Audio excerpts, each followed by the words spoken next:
গরু এপার থেকে ওপারে ঘাস খায়, ঘাস খাওয়া শেষ হলে এপার থেকে এপার আসে।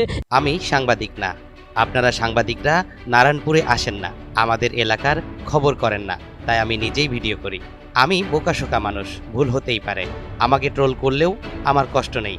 আমি শুধু চাই চরের মানুষের উন্নয়ন হোক। স্বাধীনতা শেষ শেষ শেষ হলে এখান থেকে জিলেপি নেবেন 200 টাকা কেজি। এমন সহজ স্বীকারোক্তি দিলেন সম্প্রতি ভাইরাল হওয়া কুড়িগ্রামের viral content creator Tajul Islam. আমার বাবা মা দুজনই শ্রবণ প্রতিবন্ধী, পরিবারের দুঃখ কষ্ট ভুলতেই আমি ভিডিও করি। তারা চিড়িয়াখানা গেছে, কুড়িগ্রাম চিড়িয়াখানা গেছে, ওনা হাতি ঘোড়া অনেক ইত্যাদি ইত্যাদি তারা অনেক কিছু দেখতে পাচ্ছে। 5 দিন আগেও কন্টেন্ট ক্রিয়েটর তাজুল ইসলামকে তেমন কেউ চিনতেন না।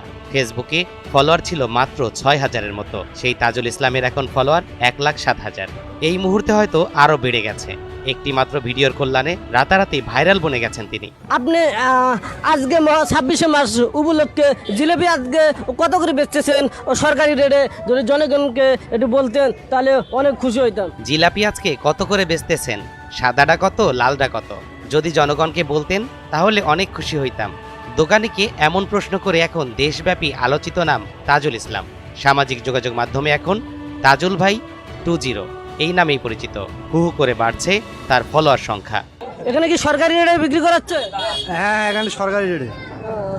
অনেক ধন্যবাদ। কুড়িগ্রামের নাগেশ্বরী উপজেলার নারায়ণপুর ইউনিয়নের উত্তর ঢাকডহর সরকারপাড়া গ্রামের বাসিন্দা তাজুল ইসলাম অভাব অনটনের কারণে কোনোদিন স্কুলের বারান্দায় পা রাখতে পারেননি। তবে অজপাড়া গায়ে বাস করা এই যুবকের একটি ভিডিও সম্প্রতি দেশ জুড়ে ব্যাপক আলোচনায় রয়েছে।